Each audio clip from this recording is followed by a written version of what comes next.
Fuq 3 snin l-investiment fl-Aġenzija Support żdied b'7 miljun euro. Dan hekk kif fis-sena 2020 l-Aġenzija Support kellha allokazzjoni ta' 23 miljun euro meta mqabbel ma' 16 miljun euro allokati li kellha fl-2018. Dan ħareġ mir-rapport annwali li juri l-ħidma u l-kisbiet tal-Aġenzija għas-sena 2020. Il-kap eżekuttiv tal-Aġenzija Support Ruth Rose Xiberras spjegat kif din kienet sena ta' sfidi bla preċedent minħabba l-pandemija.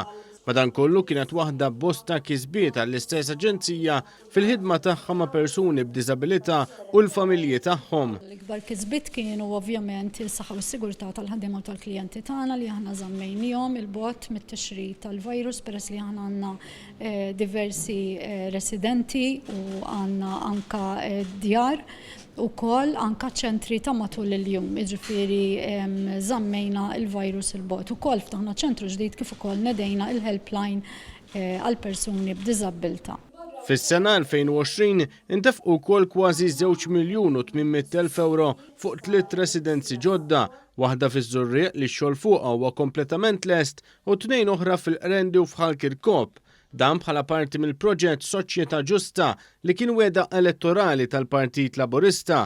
Fis-sena 2020 intefqu wkoll kważi 60,400 euro f'manutenzjoni fid-djar eżistenti tal-Aġenzija.